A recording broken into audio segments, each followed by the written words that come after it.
motor bị khô ô tô bọn này là ô tô này việc bạn giờ tiềnណាបងប្អូនណាហើយយើងអត់ចង់ដោះយកទៅធ្វើនៅផ្ទះហើយយើងទៅធ្វើដល់ទីតាំងអញ្ចឹងបងប្អូនយើងមិនដោះយកទៅយើងមិនកាត់យ៉ាងអីចឹងណាហើយយើងក៏អត់មានសម្ភារៈអីដែរបងប្អូនដោយសារវាបាក់ត្រឹមនេះបងប្អូនណា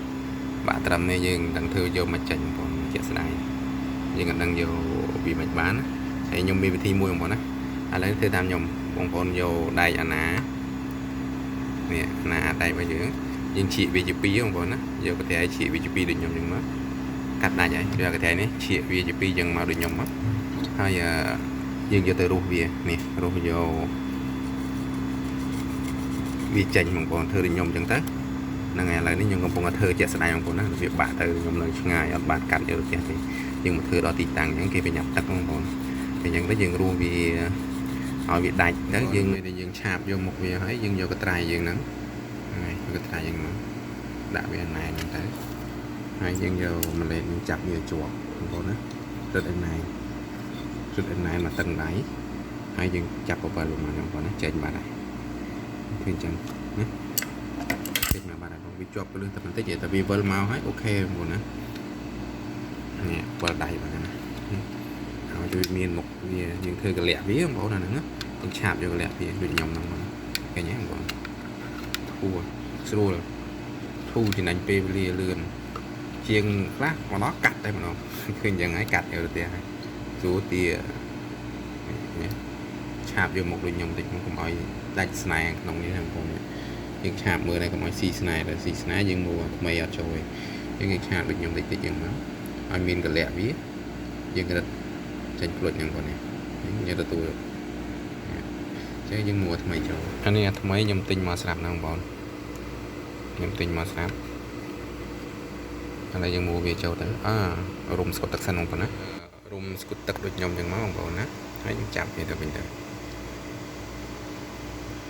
យើងមួសិនចាំតខ្សែបងប្អូនយើងមួវាចូលទៅ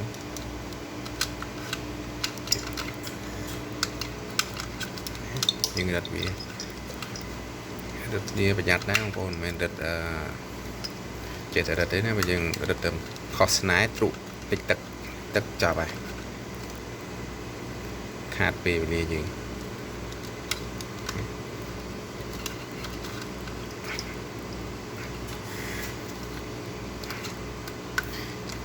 ដោះកម៉ូតមកក៏បានដែរបងប្អូនណាដោះកម៉ូតវាចេញទៅ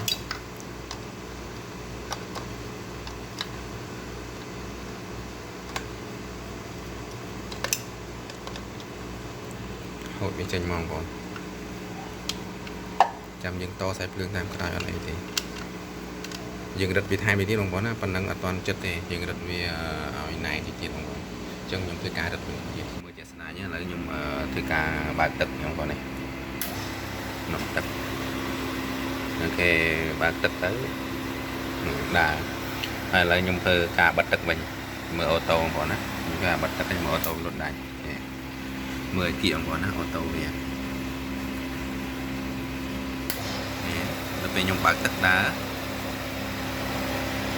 ខ្ញុំបិទទឹកដាច់បងប្អូនជាក់ស្ដែងណា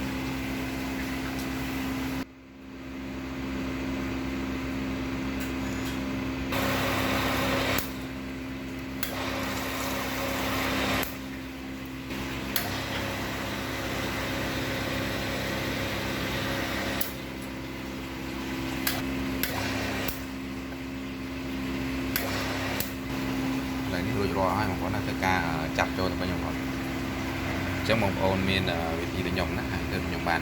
ដោយសារវាបាក់កន្លែងហ្នឹងយើងអាច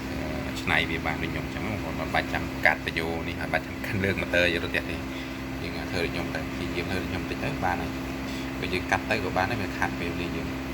អញ្ចឹងសូមអរគុណសូមជម្រាបលាបងប្អូន